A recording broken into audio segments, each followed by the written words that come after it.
adalah salah satu organ terpenting dalam tubuh manusia. Karena otak merupakan pusat dari sistem saraf. Otak juga memiliki volume berkisar 1350 cc dan 100 juta sel saraf atau neuron untuk menunjang fungsinya. Salah satu fungsi otak sebagai pusat regulasi sebagian tindakan yang dialami sebagai pusat pengatur organ-organ tubuh. Misalnya, mengatur kerja jantung, hati, dan lain sebagainya. Otak juga salah satu merupakan pengendali tubuh, yaitu jika seseorang memiliki otak yang sehat, maka tubuhnya akan sehat. Namun sebaliknya, jika seseorang memiliki otak yang tidak sehat, maka tubuhnya akan menjadi penyebab dari segala masalah pada tubuh. Otak manusia terbentuk atas dua sel, yaitu glia dan neuron.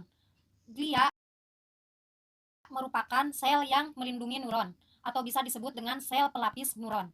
Sedangkan neuron merupakan sel saraf yang membawa segala informasi yang dibutuhkan tubuh ke otak.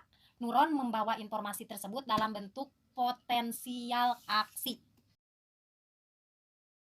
Neuron yang satu dengan neuron yang lain tentunya saling berkaitan, karena dapat diibaratkan sebagai rantai yang tidak pernah terputus. Neuron yang satu akan membawakan informasi berupa potensial aksi ke neuron yang lainnya dengan serta membawa kimia yang disebut dengan neurotransmitter. Neurotransmitter itu dibawa dan dikirimkan melalui sinapis atau suatu celah antara neuron. Secara umum otak terbagi menjadi 4 bagian, yaitu cerebrum otak besar, cerebellum otak kecil, batang otak, dan sistem limbik. Namun, dalam hal bagian besar tersebut masih terbagi menjadi bagian-bagian kecil lagi. Cerebrum atau otak besar merupakan otak terbesar pada otak. Otak ini berfungsi untuk membedakan antara otak manusia dengan otak binatang.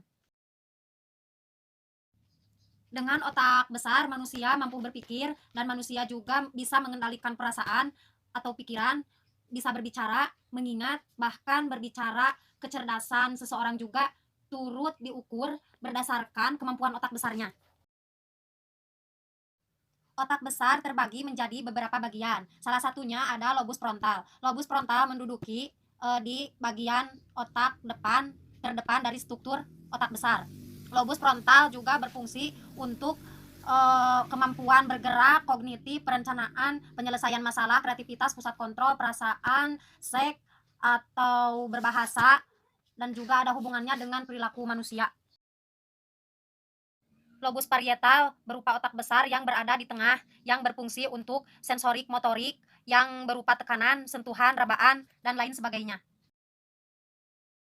Adapun lobus occipital adalah otak besar yang berada di bagian paling belakang. Lobus occipital ini berfungsi berkaitan dengan penglihatan visual manusia, sehingga manusia bisa membedakan apa yang dilihat oleh mata. Yang terakhir adalah lobus temporal. Lobus temporal ini otak besar yang berada di bagian samping kiri dan kanan otak. Lobus temporal ini berhubungan dengan verbal suara manusia, sehingga manusia dapat berbicara dan membedakan berbagai bahasa yang digunakan. Selanjutnya, otak kecil atau disebut cerebellum.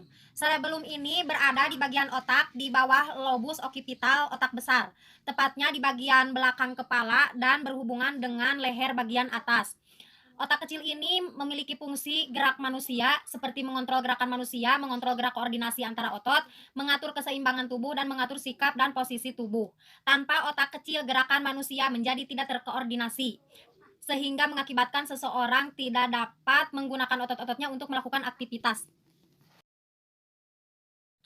Batang otak. Batang otak ini memiliki peran penting layaknya otak besar dan otak kecil. Batang otak ini menduduki berada di bagian leher bagian atas dan memanjang hingga sampai ke sumsum-sumsum tulang belakang manusia.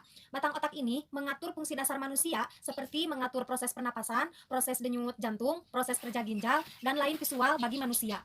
Oleh karena itu, medis mengatakan bahwa mati batang otak, matinya suatu keadaan atau cederanya batang otak yang mengakibatkan orang tersebut mati biologis. Batang otak dibagi menjadi beberapa bagian. Ada otak tengah. Otak tengah ini bagian batang otak yang menjadi penghubung antara otak besar dan otak kecil. Otak tengah berhubungan dengan berproses atau berfungsi untuk penglihatan pada manusia. Medula oblongata. Medula oblongata ini titik awal mulainya saraf yang akan menuju ke tulang belakang sehingga dilanjutkan ke seluruh tubuh. Medula oblongata berhubungan dengan pengontrolan. Fungsinya untuk mengontrol organ-organ pada manusia. Pons. Pons adalah bagian batang otak yang berada di bawah medula oblongata. Pons ini berfungsi untuk mengatur serta meneruskan segala informasi ke bagian otak lain. Yang terakhir, sistem limbik. Sistem limbik ini bagian otak yang terletak di tengah-tengah otak. Komponen sistem limbik ini meliputi hipotalamus, talamus, amigdala, korteks limbik, dan hipokampus. Sistem limbik ini merupakan bagian otak yang berhubungan dengan alam sadar manusia, atau pusat emosi, pusat data, pusat haus, pusat lapar, pusat dorongan seks, dan masih banyak lagi. Bahkan, Liddaux mengistilahkan sistem limbik ini sebagai tempat duduk bagi segala nafsu manusia. Tempat penghargaan, tempat kejujuran, tempat bermuaranya cinta dan benci. Sekian video dari saya, mohon maaf atas segala kekurangan dan kesalahannya. Saya mohon maaf sekali kepada teman-teman, terutama kepada Bu dosen. Sekian, semoga bermanfaat. Akhirul kalam, wassalamualaikum warahmatullahi wabarakatuh.